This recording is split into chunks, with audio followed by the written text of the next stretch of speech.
কি করবো sir? Positive না নেগেটিভ সেটা বলো। Positive sir. পজিটিভ বলো, কালকে পারবে? কালকে কালকে স্যার পারবো, আশা করতেছি স্যার। দেখো তাহলে কালকে, না হলে এটা সিলেট চলে যাচ্ছে, ঠিক আছে, ধরা ছোঁয়ার বাইরে। স্যার তাহলে কালকে আছে 10, আপনার বট ব্যালেন্স যেটা আছে ওইটা দিয়ে দিবা না স্যার? আর আপনার শর্ত সাপেক্ষে 10 বট ব্যালেন্স যেটা আছে স্যার ওটা 10 দিয়ে দিবা না? আর শর্ত সাপেক্ষে যেটা হয় সেটা করবা না স্যার? আর ওই টাকা আটকে আটকানোর কোনো সমস্যা নেই তো স্যার? না, ওরকম কিছু নয়। না 10 না তো 15। স্যার আর একটা বিষয় স্যার, স্যান্ডেলিনা সো, রূপচর্চায় আভিজাত্য। বলো। এই শাইলে রকেটটা কিন্তু স্যার অনেকের কাছ থেকে টাকা নিয়ে আসে স্যার, ওই সেই ঝামেলাগুলো যদি আবার সামনে না আসে। না না, ওটা কারোর কাছে নাই, আর ওটা শুধু আমার একচ্ছত্র মালিকানা আমার, ঠিক আছে। স্যার রকেটে তো স্যার তার ইনকাম কম স্যার।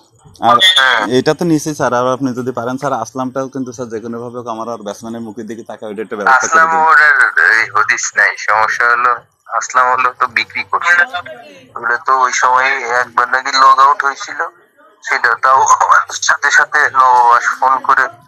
যদি স্যার যেটা বিক্রি করেছেন যদি সেটা আবার ফেরত নিয়ে আসার ব্যবস্থা থাকে সেটাও করে দিন স্যার।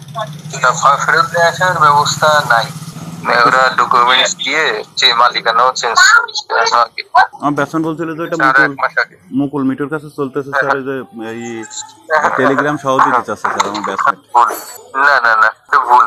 তাহলে একবারের সাথে কথা বলি স্যার, ও এই দিতে চাচ্ছে টেলিগ্রাম দিতে চাচ্ছে, যখন ওই টেলিগ্রামটা আপনার কাছে দিবা না স্যার? আমি টেলিগ্রাম দিলেও এটা ভুয়া, ঠিক আছে। তোমার ব্যাচমেটই ভুয়া, মানে দুষ্টামি করছে, বলছে যে আমি এদের জন্য টাকা দিছি, ও জীবনেও টাকা দেয় না এদের জন্য। এদের নিয়ে কখনো লেনদেনই হয় না এদের সাথে, যা এদের সাথে লেনদেন হয়েছে নবাবের সাথে, নবাবের মাধ্যমে। স্যার রাজু টাকা নিয়েছে স্যার, আমি এই জিনিসটা জানতাম স্যার।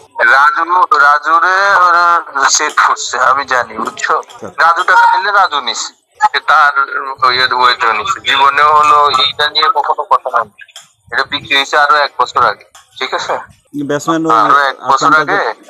আর মিট্টুর সাথে ইয়ের দেখা হয়েছে ওই 1 বছরই একবারই ওই ধরা হয়েছে, জীবনেও মিট্টুর সাথে ইকবালের কথা হয়নি। ব্যাটসম্যান তো মিথ্যা কথা বলবে না স্যার আমার কাছে, আমি যতটুকু জানি স্যার ওইটার জন্য 35 লাখ টাকা করে নিয়েছে স্যার। না না না না, এটা পুরো নেগেটিভ, তোমার ব্যাটসম্যান অত শুধু না, ঠিক আছে, ঠিক আছে, আমি যেটা বললাম।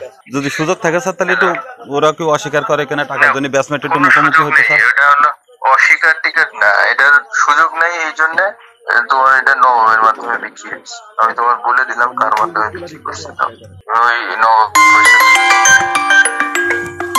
জিজ্ঞাসা করতে পারলাম, অথেন্টিক সোর্স থেকে আমি তথ্য নিই, শুধু ভুয়া জিনিস থেকে ইয়ে করে তো লাভ নেই।